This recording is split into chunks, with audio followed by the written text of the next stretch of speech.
Good morning, everyone. Welcome to the weekly multi-platform service of Tri-County Unitarian Universalists based in Summerfield, Florida. We acknowledge that we occupy the ancestral, traditional, and contemporary lands of the indigenous Florida peoples. I am Jeff Tatarka, today's service leader. This is my first time, so please bear with me. Maybe save that for later. You may want to take it back. We're glad to have our minister, the Reverend Kristina Spaude, leading worship today. Hello to our members and friends, and a special welcome to those who may be visiting here for the first time. I see a few of you.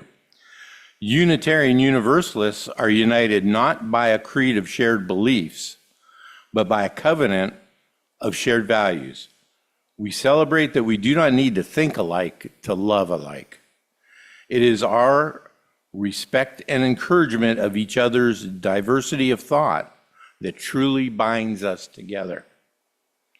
For the curious and for the seekers, Unitarian Universalist values and covenant may be found on your order of service and at our website, triuu.org. Our newsletter, included in the timetable, can also be found there under news and events. We have some announcements, but you know what you need to do right now. Mute your phone, place it in airplane mode. Thank you. I'm sure most of you have already done that. In celebration of the holiday of Passover, Helene and Trish will be leading a UU-style Seder, which includes a potluck here at Tri-UU on Thursday, April 2nd at 4 p.m. Please do not bring any food that contains pork products, shellfish, or leavening, like yeast, baking soda, baking powder. You can find more information on the flyers around the building as well as a sign-up sheet on the table behind the AV straight back. The deadline for reservations is today. So see Helene or Trish if you have any questions. Thanks to Bill Simmons, our automated external defibrillator has been moved to a more accessible area by the bookshelves. We also now have a cabinet above the AED with first aid supplies, including a blood pressure cuff and oximeter donated by Jan and Drex Freeman. Be sure to check out the new location. This concludes our announcements, and as we now begin the service proper, we will recite our mission statement. Please join with your voice as we recite together. We unite in religious community to seek spiritual growth, live with integrity, and serve with compassion. Our chalice keeper today is Pat Felton. We invite those of you joining us on Zoom to light your chalice at home.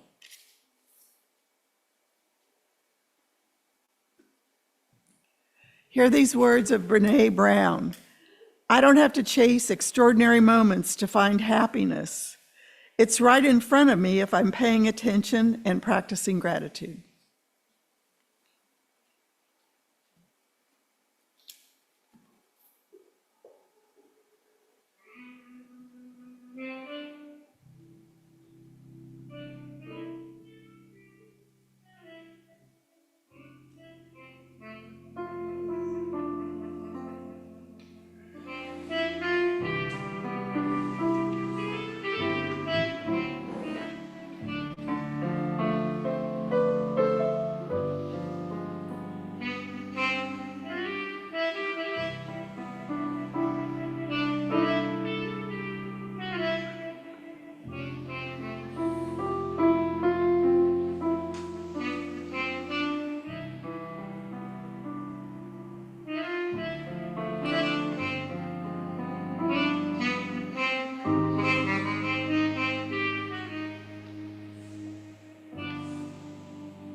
Our opening words this morning, everybody's awake now, right? Come from Samantha Lynn Wilson. This is We Practice Being Called. A call to worship is secretly a call to focus our attention. Choosing to focus our attention is countercultural. Daily, we are called to worship at the altar of many devices, surveillance systems we let take lead over our every waking moment. We are called by headlines set purely on our activation and by tools that gamify our every human interaction. We are not called, we are led. We are not led, we are entrapped. Instead, here, we practice being called. We are called to bring our attention to the altar of unpredictable human relatedness. We are called by these ancestors, this wood, the room's particular light, this chalice's particular fire, and these people around us. We are called to focus all our attention on a foolhardy and open-hearted commitment to share a future together we cannot cancel nor control. In the words of the poet farmer Wendell Berry, we are called here to do something today that does not compute. Spirit of life, call our collective attention to this precise moment, the threshold between then and now, the moment upon which we hang our honest promises like portraits, chiseled and framed by our own hands, imperfectly and together. Come, let us worship together. Please rise and lift your voice in song with me for our opening hymn, Gathered Here. The words will be on the screens.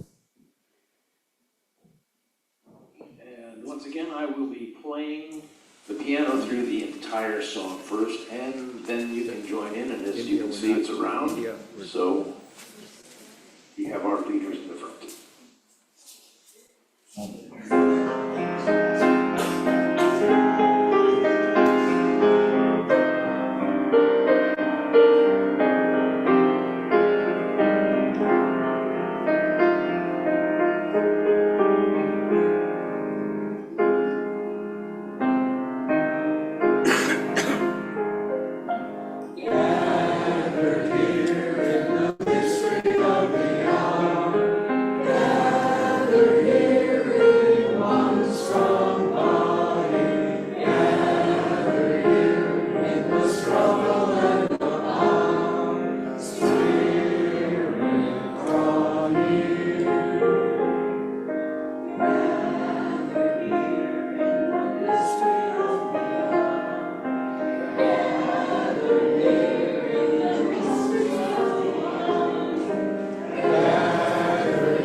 Last month, I introduced a possible new service element that we are experimenting with that is called A View from the Pew at my colleague's congregation.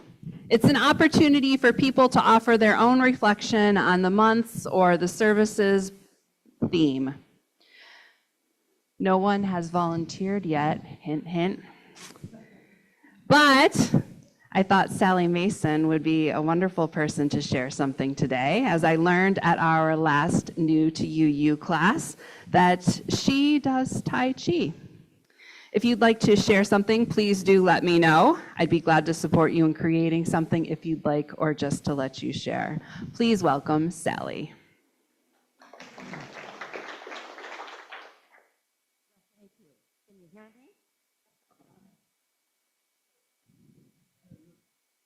Really close.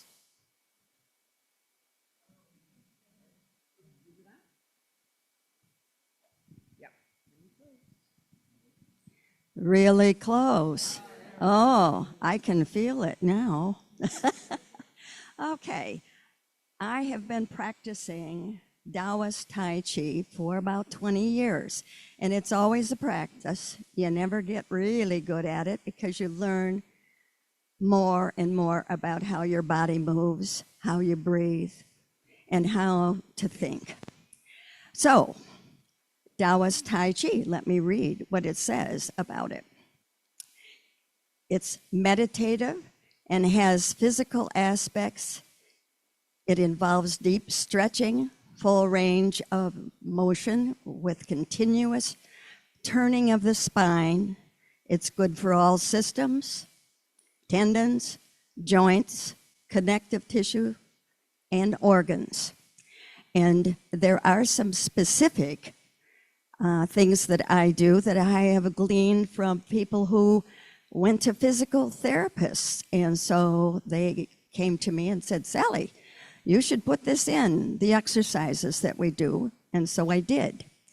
And some of them really make sense because they involve balance and being able to move while you're balancing, which Tai Chi is really all about. So I'm going to demonstrate some things. And if you would like to try it along with me, stand in the aisles because you'd want to be able to reach out and touch a chair if you need to balance. So with that, it's visual now.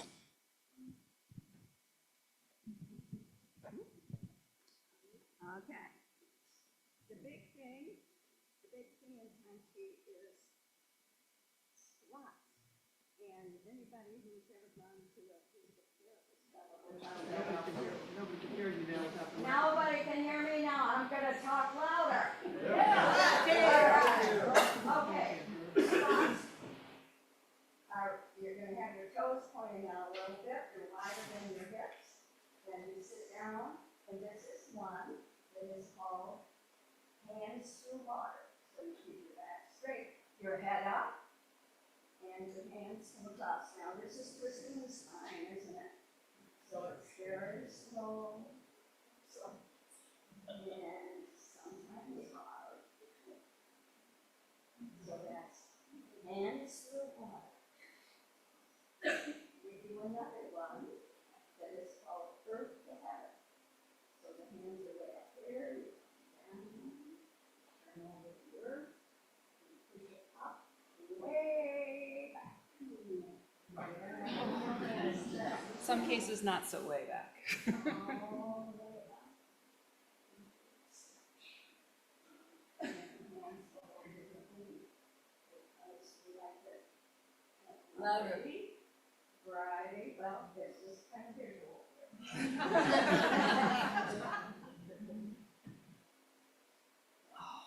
Good grief. At the end of this one, please come over some.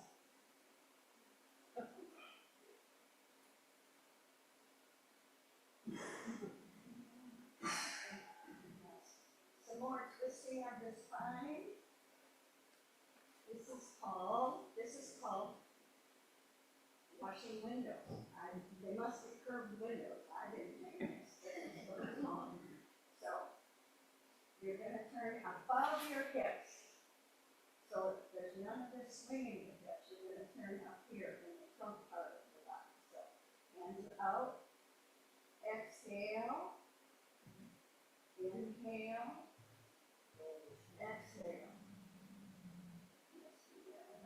talking.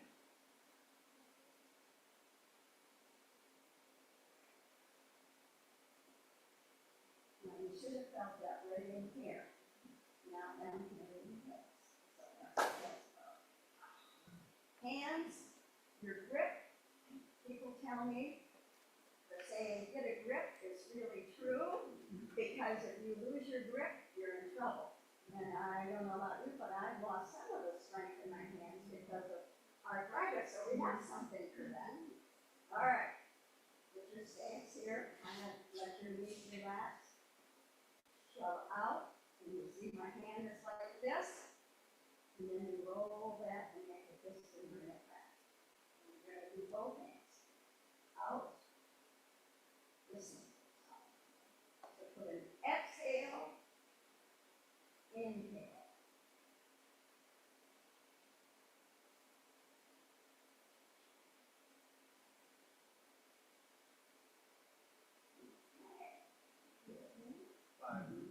Five, okay, then I have to finish up there.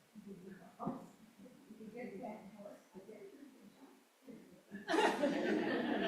Here's a thing, that is a basic thing called a cardio stance, and that is you're loose, like under control, and you put your heel out and roll onto it.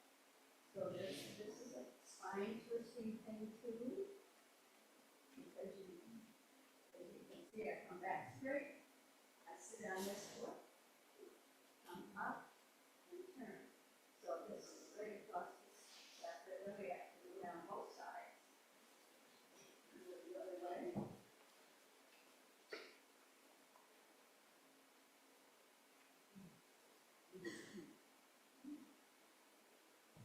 Okay, I have carefulness because I was a runner for many years. Thankfully, I stopped when my feet and various joints didn't like it anymore. So I do this, and this is much better for me than the running was. So, but I did have carefulness, and I also had a frozen shoulder. There's some exercise I do for that too. Okay, that's enough.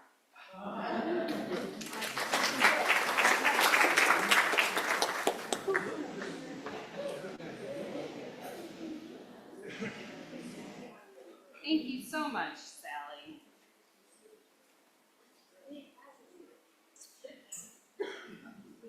Sally and Bill are snowbirds and leaving next month?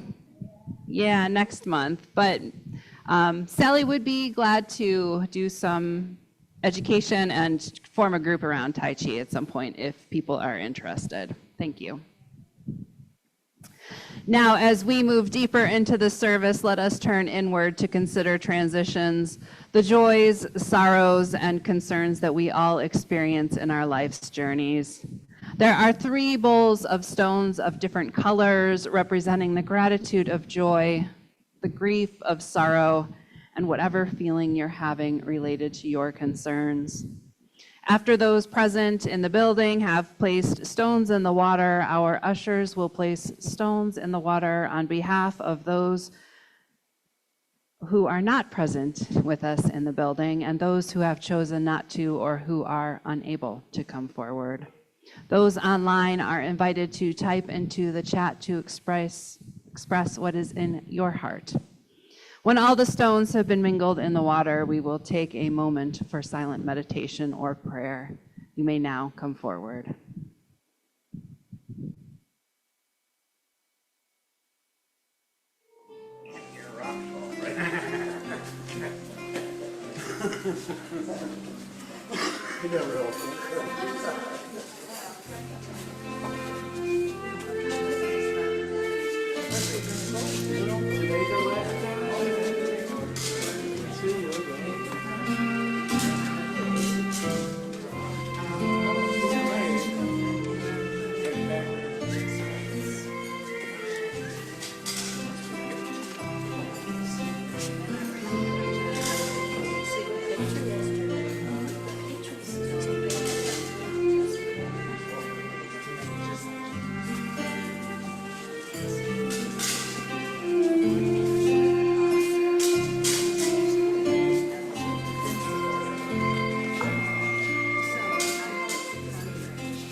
Let us now take that moment for silent meditation or prayer to reflect on our own joys, sorrows, and concerns, or those of others in this beloved community.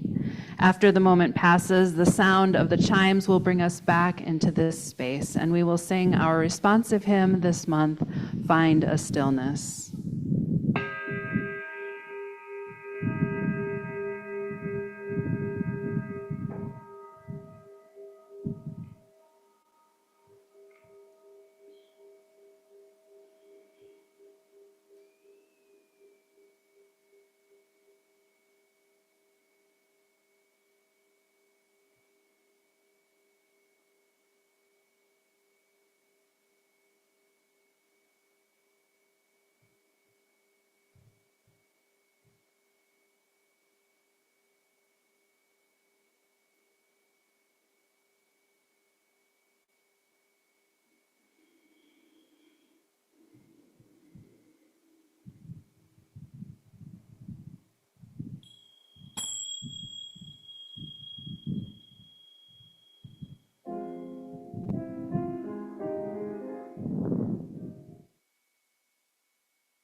We will now receive our offering. If you are visiting us for the first time, please do not feel obligated to give. You are a guest, and we're happy to have you with us here today. This is a time in our service when those who wish to make some monetary contribution to our congregation's vision and mission give to support the community and its outreach. If you are putting cash in the basket that you want credited to your pledge, please put the cash in a manila envelope with your name on the front. Envelopes are available on the table at the back of the sanctuary, and I invite the ushers to please come forward.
Our reading this morning was sent to me by Nancy Smith.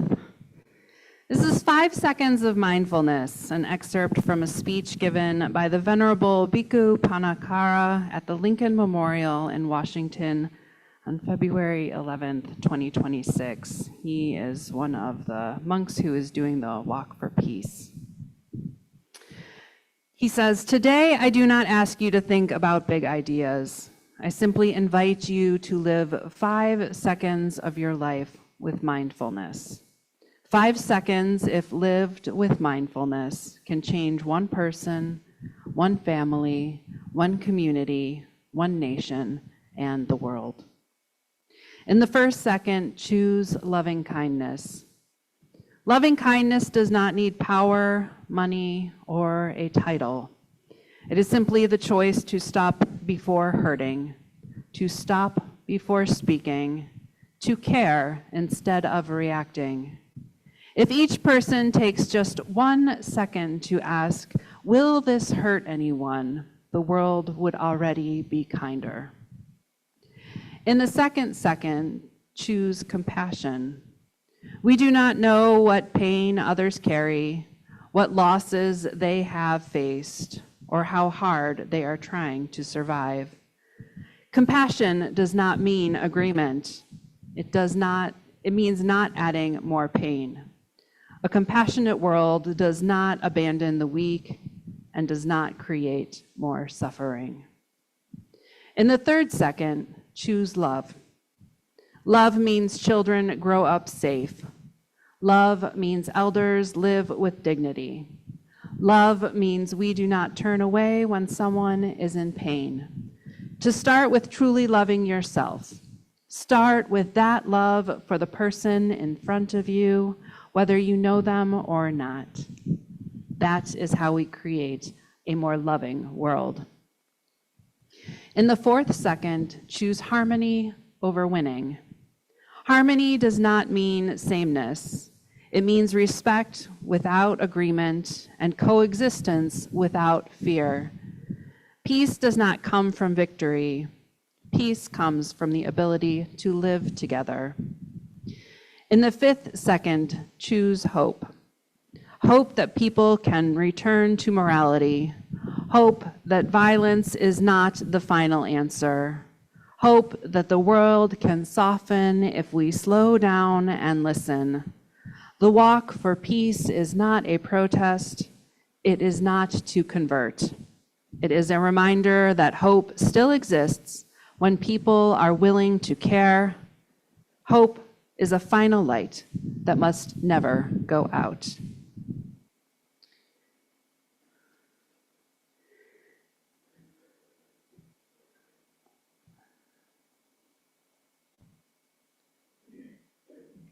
Thank goodness I have two devices, since one has not updated my text. All right. In one of the classes I took in seminary, our professor would ask us at the beginning of the day to name 5 things that we noticed already that morning. Most of us were just happy to be keeping our eyes open, but it was a way to make us notice whether we were really paying attention to life or not. So before we go any further, I want you to think about 3 things today that you've noticed so far. There's no quiz, so don't worry. Thinking about 3 things that I've noticed so far, oh goodness.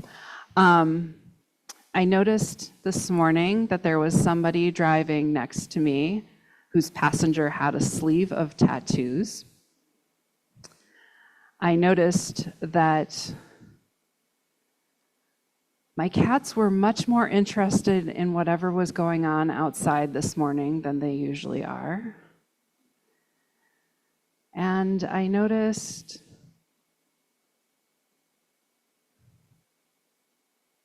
the pain in my back that is feeling a little bit better now that we've done Tai Chi.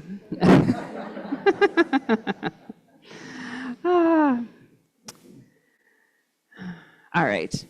Our brains are wired to filter out whatever is habitual to us, and instead often focuses on what is new or different. This kind of thing happens all of the time, although personally I notice it the most on Sundays when I am driving to UUCLC after this service ends here. Occasionally I'll be paying more attention to some stretch for some reason, or some building or intersection will register that hasn't before, and I find myself taking a minute wondering if I have missed a turn on my route. I tend to be more on the hypervigilant side, where I am always paying attention and taking in what is happening before me. So driving, at least when I know the way, is a time when my brain can rest. Heaven knows, living in this timeline, we all need times when our brains can rest. My whole life, I have been an attentive person. It's one of the reasons I think I made a good chaplain, paying attention to people and paying attention to what people say and how they say it, the words they choose or images they use, what they don't say. All are pieces of being a good listener. I would reflect back to the person what I heard and ask questions about what they said. Being a chaplain and a parish minister is in part being a mirror for people, as well as at times a synthesizer and an accountability person. All of these facets require someone who is paying attention. And even being an attentive person, we can learn more practices and ways to be more attentive. Some of you meditate, which is one practice. Maybe once in a while now, you'll ask yourself to think about 3 to 5 things that you've noticed that day, as I still do more than 10 years later. I don't know if any of you are familiar with the practice of Lectio Divina, sacred reading. It's an ancient Christian spiritual practice that is traditionally centered on scripture reading. The practice transforms passages from literature to living, moving texts. We read a passage, pause, and reflect on whatever word, phrase, image, or whatever caught our attention, what gave us goosebumps, or struck our hearts. Whatever sticks in our minds. And in that pause, we reflect on, wonder about, meditate on what about that thing caught our attention so that we might understand what about it is speaking to us. While we're going to do it with poetry today, you can do it with anything, a passage of a book you're reading or listening to, a song, whatever. I have done this practice in worship with a handful of different poems, but today I am going to use our opening words. For this time, you may want to settle into your seat, to close your eyes if that's comfortable for you. Lower your gaze or soften your gaze if that works. Try to relax your body. Maybe wiggle your toes and ankles if that's comfortable. Let your jaw relax. Let your tongue fall from the roof of your mouth. Relax your shoulders. Take a few deep breaths if that's comfortable for you. Deep into your belly. Now listen for what speaks to you. After I finish the reading, we will pause for a moment in silence for you to reflect on what resonated before I use the bowl to bring us back to this space. This is We Practice Being Called. A call to worship is secretly a call to focus our attention. Choosing to focus our attention is countercultural. Daily, we are called to worship at the altar of many devices, surveillance systems we let take lead over our every waking moment. We are called by headlines set purely on our activation and by tools that gamify our every human connection. We are not called, we are led. We are not led, we are entrapped. Instead, here, we practice being called. We are called to bring our attention to the altar of unpredictable human relatedness. We are called by these ancestors, this wood, this room's particular light, this chalice's particular fire, and the people around us. We are called to focus on all our attention on a foolhardy and open-hearted commitment to share a future together we cannot cancel nor control.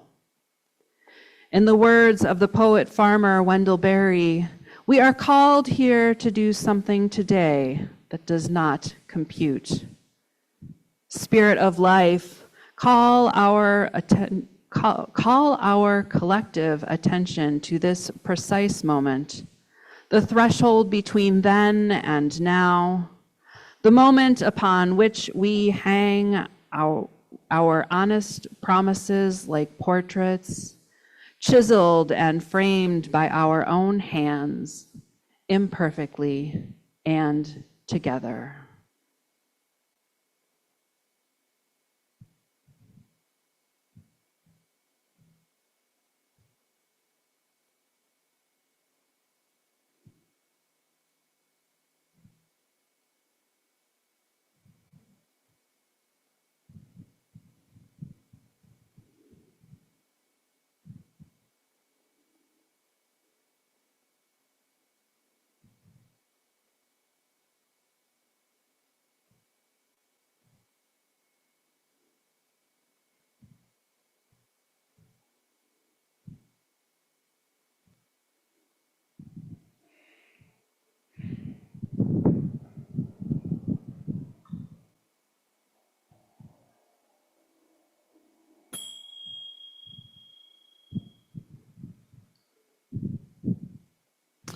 One of the things that I love about this exercise is how it invites us to go deeper, to deeper intimacy with the piece and with ourselves. I have used this practice many times, even with the same piece, over the course of months, working my way through it as I get to know it better and what strikes me over time. The practice also invites us to slow down and savor what our minds are consuming, like we might do if we're eating or drinking something wonderful. Slowing down invites us to be present and attentive to what we are experiencing. Pico Iyer has said that although we lead our lives in the outer world, we understand them through the inner. So one more time, followed again by a moment of silence. We practice being called. A call to worship is secretly a call to focus our attention. Choosing to focus our attention is countercultural. Daily, we are called to worship at the altar of many devices, surveillance systems we let take lead over our every waking moment. We are called by headlines set purely on our activation and by tools that gamify our every human connection. We are not called, we are led. We are not led, we are entrapped. Instead, here, we practice being called. We are called to bring our attention to the altar of unpredictable human relatedness. We are called by these ancestors, this wood, this room's particular light, this chalice's particular fire, and these people around us. We are called to focus all our attention on a foolhardy and open-hearted commitment to share a future together we cannot cancel nor control. In the words of the poet farmer Wendell Berry, we are here today to do something that does not compute. Spirit of life, call our collective attention to this precise moment, the threshold between then and now, the moment upon which we hang our honest promises like portraits, chiseled and framed by our own hands, imperfectly and together.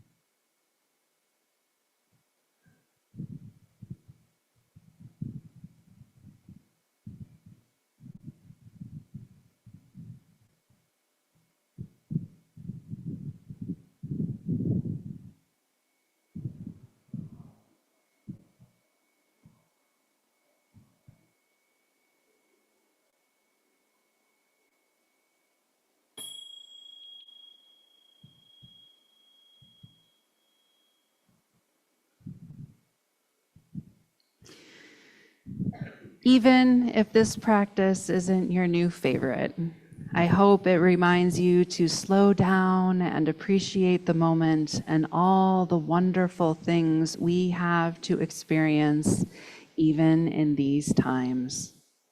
May we all be finding ways to savor the goodness, because no matter what the news or social media or our family or friends might tell us, there is so much goodness in the world.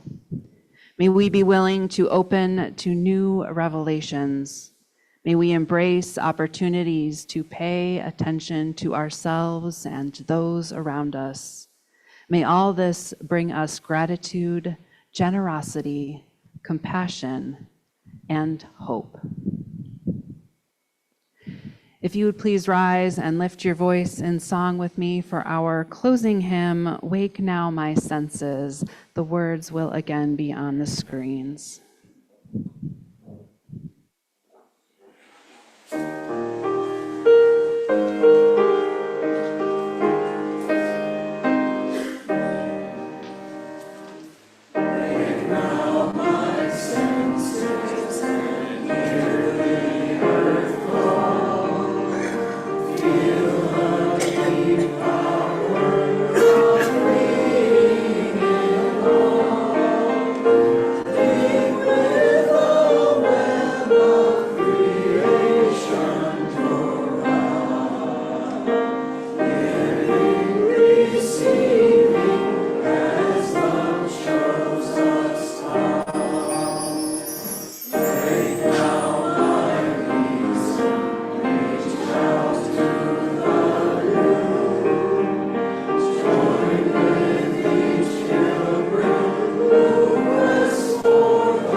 Your attention is a currency. Stop spending it on things that make you poorer.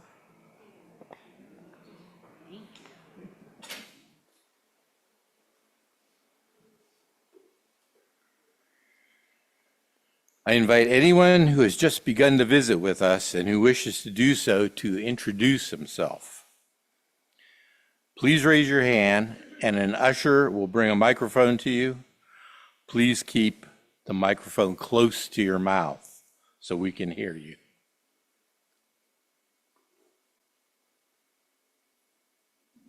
Over here.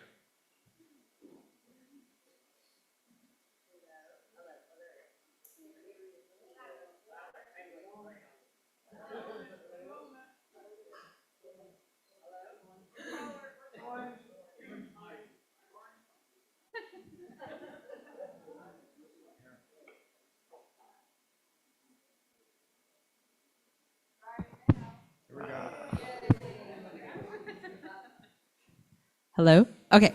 I'm Crystal, and I'm visiting my mother-in-law, Carol Ford, and my father-in-law, Terry Ford, with my 2 children, Lily and Edison, and we're from upstate New York.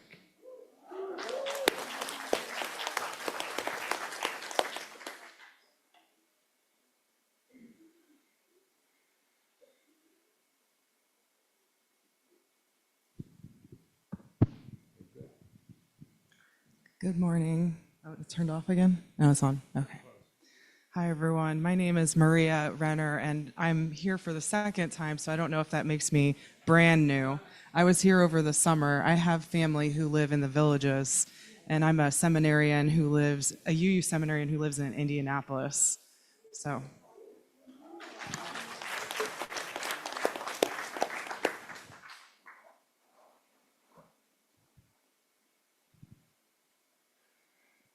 Okay, if you'd like to receive regular communications on upcoming Tri-UU events, please take and fill out a guest card, which will be available at the door after the service.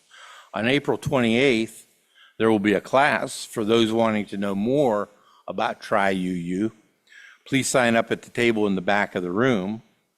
If you have any questions, feel free to see Andrea at the table after the service. We're interested to hear how you experienced this hybrid worship service and what you took away from the sermon. For those who are on Zoom, raise your hand to speak or type your comment in the chat box. For those here in the gathering place, please raise your hand. If there's time, Reverend Kristina will call on you. Please share your name, keep the microphone close to your mouth so we can hear you better. Our Zoom friends miss seeing you, so if you'd like to stand down here in front, they can see you on their Zoom screen.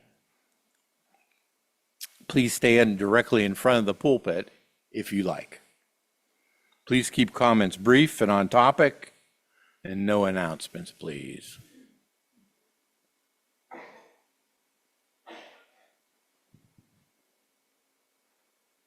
Hello, my name is Liana.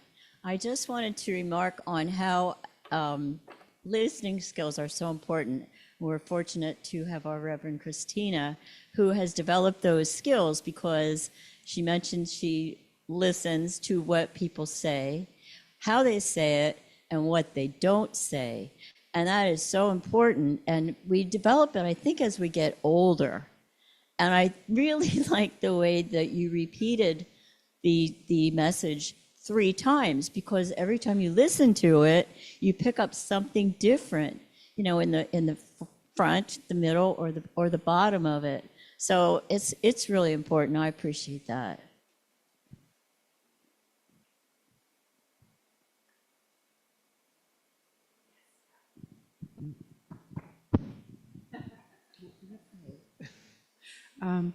I appreciate that you lead us in ways that are so different.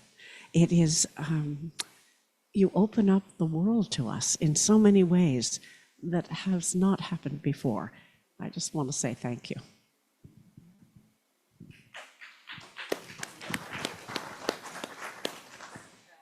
I just want to say, I don't know about anybody else, but I need a reminder every day to get off of the media stuff. And I struggle with it. And, meditation is a wonderful way to just get off of it for a while. But I need to get off of it for hours. And so I'm really struggling with that. I'm sure nobody else is faced with that here. But thank you, Kristina, for once more reminding us of who we really want to be.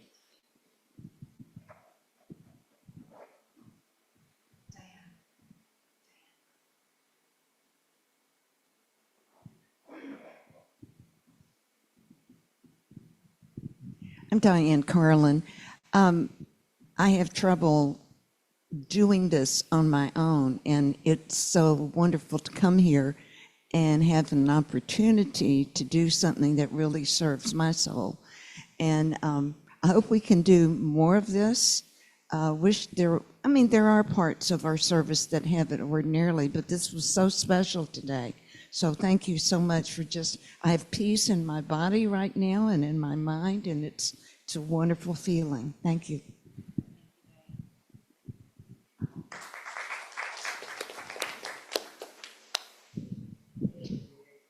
Lucia.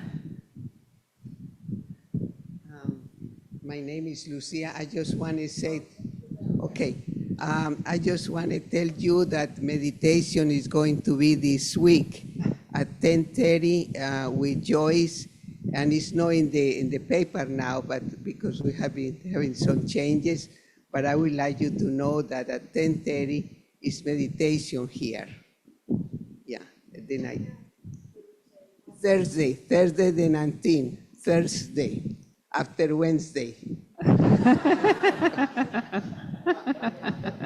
Thank you, Lucia. Cindy. It's always amazing to me that we come here and it reinforces things that we've been thinking about all week, But I've been thinking about something the hymn said, take not for granted our privileged place. And we have this privilege right now that is enormous. I sit every morning, I have my coffee, and I try not to go on my phone. And I look at the window. I put my coffee on the windowsill and just look at the birds and look at the window. And there's so much tranquility. But I do remember that we're not living in a very tranquil world. This is, in my lifetime, probably one of the most horrendous times that I've experienced. And I was in New York City during 9/11. So we've had horrible things in our lives. And Larry and I met a woman from Tel Aviv a few weeks ago, and she's an author. And we had a really marvelous, tranquil lunch under the Spanish moss trees and learned a lot about each other's lives. And I've been writing to her on email, and one of the things I did pick up on my phone was her last message that, it's not even that they're frightened, because they are experiencing bombing in Tel Aviv as they are in Iran and many, many other places right now. But it's that they don't even get to rest, because you get back to your home and the siren goes off again and you're back to the shelter. And she says that happens 4 or 5 times a night. And so the difficulty I'm having, and I'm really struggling with it, is how can I really go deep in my own tranquility? And I really want to, and I think it's important for our centering and understanding what's important in life. But also not forget the suffering of people who don't have an opportunity for tranquility. Thank you.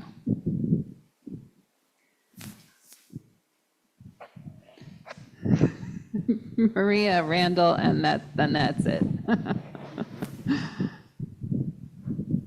Go ahead, Randall. Go ahead. Well, we're snowbirds. We're going back tomorrow, so we'll miss you. But Already? But Mic up. at any rate, There we go. I guess I would preach a little bit about suggestions. I've learned on my phone, it's a tool. I like it. It's fun. But I don't really do what other people do. I've got like 150 apps. I turn off every notification except one, calendar. It'll just tell me what's going on today. That's it. And that means if you text me, I won't know it. If you want to find me, call me. And like if I go into a church service, the phone's in the car. I've never once needed it in a church service. I've never ever needed it. And there's this thing called discovery. You can learn how to turn it off. Every time I use the phone, it'll just give you 1,000 news stories, or you can turn it off. And I just think that's helpful, you know? Okay. Thank you, Randall. And Maria. I'm Maria. I just want to say thank you to Sally for leading us on that wonderful, I want to say Tai Chi practice, but I think it's, we were not that good. But thank you, Sally. That was really nice, really enjoyable. Thank you.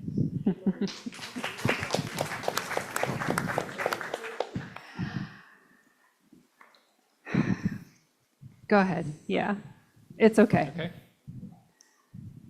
I wanted to make this brief.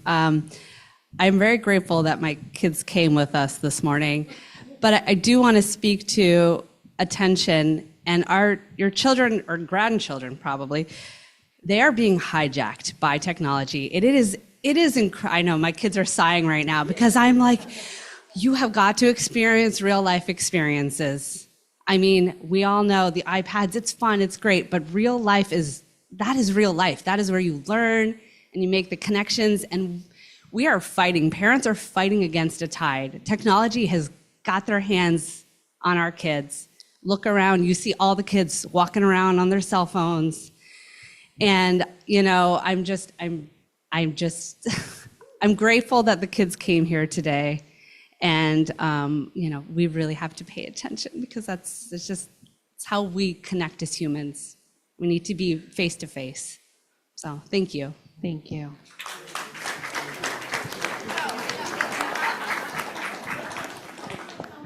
Okay.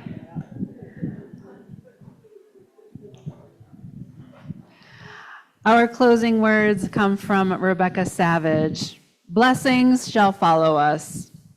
As we end our time together today in spiritual community, may we depart this sacred space, knowing that blessings shall follow us all the days of our lives. If we live in and return to right relationships, if we extend grace and forgiveness to ourselves and others, if we behold mercy as a spiritual superpower, if we emanate the greater love that holds us close. May our lives radiate the blessings that we have been given. May kindness and compassion fall gently from us. May there be peace in the world, and may it begin again with us.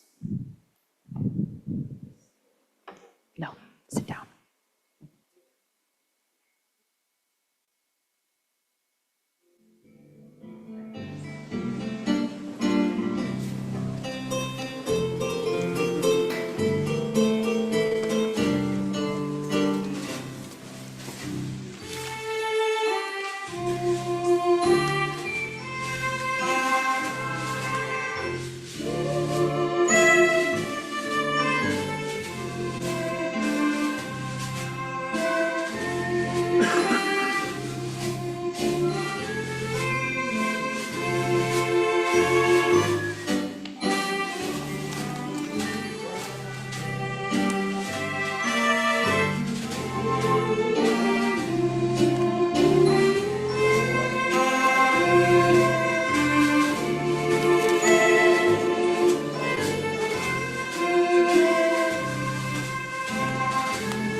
Please join us for coffee and fellowship in the back of the room until 11 o'clock. We share our minister with our sibling congregation in Eustis, where she leads a second service today. Reverend Kristina will be here until about 10:20. For those who would like to talk to her, come and say hi. And the Zoom room will stay open for another 20 minutes.